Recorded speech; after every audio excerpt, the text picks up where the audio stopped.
కలిసి వస్తే ఆయన దిగిపోతే నేనే ఆ టికెట్ అడుక్కొని గెలిచేస్తా ఇక. మొన్న 65 వచ్చినాయి కదా. బాగా బాగా ఈగర్గా వెయిట్ చేస్తున్నారా? ఏం వెయిటింగ్ లేదు, ఇగో మాట మీద నిలబడటం కోసం వెయిట్ చేయాలి. ఇక అన్ని దొంగ మాటలు, దొంగ కబుర్లు.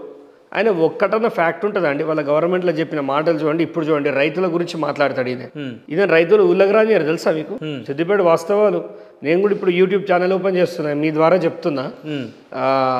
ఎందుకంటే సిద్దిపేట పరిస్థితులను ప్రజలకు అందించాలని అక్కడ ఛానల్ ఓపెన్ చేస్తున్నాం. ఇక మీకు చాలా వినిపిస్తాయి, చాలా కనిపిస్తాయి. ఇక నిరంతరం ఆయన పని మీదనే ఉంటారు. ఖచ్చితంగా అండి. ఇప్పుడు దొంగకి పోలీసు ఎప్పుడు దొంగాపతిలోనే తిరుగుతాడు. దొంగలు ఎంబడి ఎందుకు పడతావు నువ్వు ఊకే అంటే ఎట్లుంటుంది? అది దొంగలకు నచ్చదు. సో ఆ మాట అనేటోళ్ళు కూడా నా దృష్టిలో దొంగలే. కానీ ఒక సీనియర్ నాయకుడిని పట్టుకొని ఈ రకంగా విమర్శిస్తుంటే మీరు ఎక్కడో వ్యక్తిగతంగా బాగా హట్ అయినట్టు అనిపిస్తుంది అన్న. ఏంది ఆ అంశం ఏంటంటే అన్ని అంశాలలో హట్ అయినా. ఒక వ్యక్తి సరే నన్ను అన్నాడు, పగ తీర్చుకుందామని వదిలేయాలి. నా కేసు నడుస్తుంది ఒకటి, దాంట్లో ఎవిడెన్సెస్ని ఈ హరీష్ రావు టీము ఆ పిల్లగారి దగ్గర పోయి కేసు ముందు 1 లక్ష, కేసు తర్వాత 1 లక్ష ఇస్తా, చక్రధర్ మీద సాక్ష్యం యాంటీగా చెప్పంటే వాడు చెప్తే అయిపోతుందా, నువ్వు వానికి ఇస్తే అయిపోతుందా? న్యాయస్థానం లేవా? అవి ఉన్నాయి కాబట్టి కదా ఇంట్లో. జడ్జికి తెలియదా ఏది నిజం ఏది అబద్ధమని? డిఫెన్స్ చేయమా? హైకోర్టు పోమా? సుప్రీంకోర్టు పోమా? అంతలోపు నువ్వు చిప్పకూడదు తినవా? ఇలా ఉంటుందా అండి?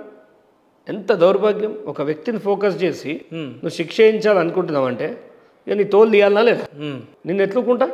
నువ్వు మిడుకుతున్నావు. నీ హరీష్ రావు గారి పేరు చెప్పంగానే బాగా పూనకం వచ్చిన మనిషి లెక్క ఊతాడండి. నా ప్లేస్లో మీరు కూర్చున్న స్థానంలో కాకుండా మీ ఎదురుగా హరీష్ రావు గారే ఉంటే ఎట్లా మీ రియాక్షన్? ఆ ముఖం చూడడానికి కూడా ఇష్టపడను, అలాంటి వాళ్ళని చూడడానికి కూడా ఇష్టపడను. ఒకవేళ ఉంటే ఏం చెప్పదలుచు? ఆయనకు చెప్పేదే లేదు. ఆయనతో మాట్లాడితే మహాపాతకం తగులుతుంది. 1000 కాశీలలో మునిగినా ఆ పాపం పోదు. అట్లాంటి వ్యక్తి ఆయన నిజస్వరూపం ఆయన చుట్టుపక్కల ఉన్న వాళ్ళకి తెలుసు, ఆయన సహచరులకు తెలుసు, ఆయన కార్ డ్రైవర్కి తెలుసు, వాళ్ళ కుటుంబ సభ్యులకు తెలుసు. కనిపించేది తీయగా బోసి నవ్వులు నవ్వుతాడు, కానీ ఆయనంత వరస్ట్ పొలిటీషియన్ ఇండియాలోనే లేడు. నెడితే వనుకొని వస్తుంటది. ఇక నాకెందుకు అర్థం కాదు, ఆయన ఇచ్చిందేందో వీడు పీక్ కట్టుకున్నదేందో కానీ మరీ మా గౌడ్స్ అయితే ఇంకా అధ్వానం అయిపోయారు. మా ఒక చక్రధరు మా కులంలో సర్దార్ సర్వై పాపన్న లెక్క వాడు కొట్లాడి మీ పోరాటాలు జెన్యున్ గా ఉంటే ప్రజలు మీ వైపు ఎందుకు ఉంటలేరు? ఉన్నారు, లేరని ఎవరు చెప్పారు? మీరే అంటున్నారు కదా. చెప్తా వినండి. కొన్ని అంశాల కొద్దీ ఇంకా బీఆర్ఎస్కి మా గౌడ్స్ సపోర్ట్ చేస్తారు కదా, ఇది మానసిక ఆత్మహత్యనే. ఇప్పుడు చెప్తున్నా మా కులాలకు అందరికీ చెప్తున్నా, మనం సర్దార్ సర్వై పాపన విగ్రహాలు పెట్టుడు గొప్పతనాలు చెప్పుడు కాదు. మన దాంట్లోకి వెళ్ళి ఒకడు బయటికి వచ్చి కొట్లాడుతున్న క్రమంలో మీరు దొరకు ఊడికం చేయడం అంటే ఇక దానంత ఆత్మహత్య లేదు. సర్దార్ సర్వై పాపన్న ఆత్మ కూడా శాంతించదు. బాగా ఎమోషనల్ అవుతున్నారు. నేను 10,000 మందికి ఇన్సూరెన్స్ ఇచ్చిన అండి. 10,000 మందికి రాష్ట్రం. ఎస్, మా దగ్గర రండి, నాతో రండి, కెమెరా పట్టుకొని రండి. బాగా ఎమోషనల్ అవుతున్నారు. ఏ ఇంటికి పోయినా నాకు చాయ్ వస్తారు. 10,000 మందికి ఇస్తే 11 మంది చచ్చిపోతే ఒక్కొక్కరికి 5 లక్షలు ఇప్పించింది. సరే, పెద్ద పెద్ద మా గౌడ నాయకులు ఉన్నారు కదా, ఒకసారి తెలుసుకోండి. అరే మన దానిలో కూడా అంత వేస్తుండు, వాని కోసం నిలబడాలని ఉండాలి. మొన్న నీలం మదన్నని బీసీలమే కదా ఓడించింది. అందరం కలిసి బీసీలమే ఓడించింది. మనం బహుజనవాదం గురించి ఉదర కొడుతుంటాం. ఏడుందండి బహుజనవాదం? దొరల దగ్గర ఉంది బహుజనవాదం. తాకట్టు పడ్డది బహుజనవాదం 1,00,000. నా పోరాటంలో నాకు నిలబడ్డది నా వైఫ్ ఒకతే. ఇప్పటికీ మీ కళ్ళలో నీలేదు? మా వైఫే నిలబడ్డది. జైలు ఉంటే ఆ ముక్కతే వచ్చింది, నన్ను కాపాడుకుంది, బయటేసింది. సచ్చినా ఇద్దరమే చేద్దామన్నది, నిలబడ్డది. కాబట్టి ఇవాళ హరీష్ని కొట్టాలనే ధీమా నా భార్యనే ఇచ్చింది. అంటే మా కుటుంబ సభ్యులు ఎంత బాధ పెట్టి ఉంటాడు.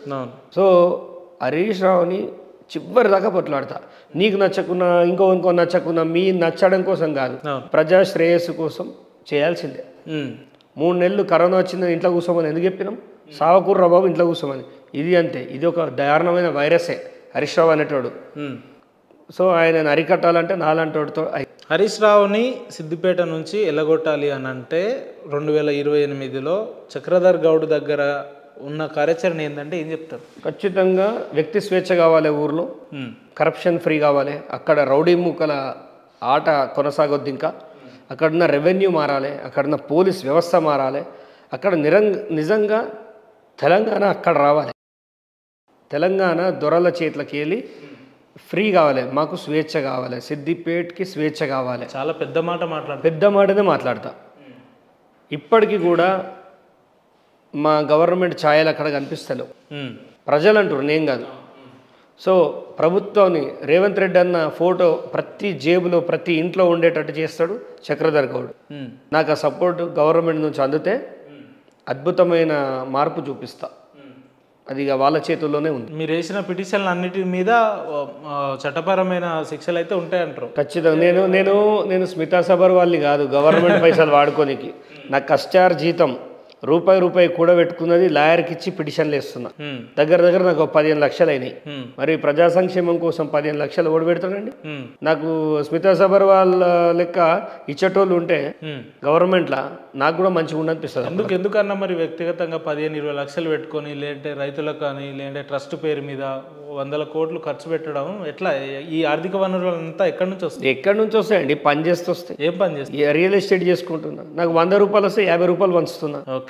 ఒక జాగా ఉంటా, ఆ జాగా మీద నాకు 100 రూపాయలు ఎక్కువ వస్తే 50 రైతులకు ఇస్తా, 50 నేను ఉంచుకుంటాను. మాకు సేవింగ్స్ ఏం లేవు, బ్యాంక్ అకౌంట్లు ఇస్తా చూడుర్రి. ఓకే. ఇట్లా వస్తే అట్లా వంచుడే. ఇంత బాహటంగా అకౌంట్స్ ఇస్తా అని చెప్పిన నాయకులు ఎవరు ఉండరు రాజు. చెక్ చేసుకోరి, వాళ్ళ దగ్గర పోలీసు వాళ్ళ దగ్గర ఉన్నాయి ఇంకా అకౌంట్స్ అన్ని. అలా ఏం లేదు, వాళ్ళకు కూడా తెలుసు. వాడి దగ్గర వాడు మంచోడు, మాకు నన్ను అరెస్ట్ చేసినోడే అన్నాడు. ఏమో నువ్వు అని జోలికి పోయేది కాకుండా దేవుడు అసలు నువ్వు అన్నాడు. అంత కష్టపడ్డా. ఇప్పుడు ఎవడు నమ్ముతాడు ఎవడు నమ్మడు నా క్యారెక్టర్ని నాకు అనవసరం. నేను చేసుకుంటూ పోతూనే ఉంటా పని.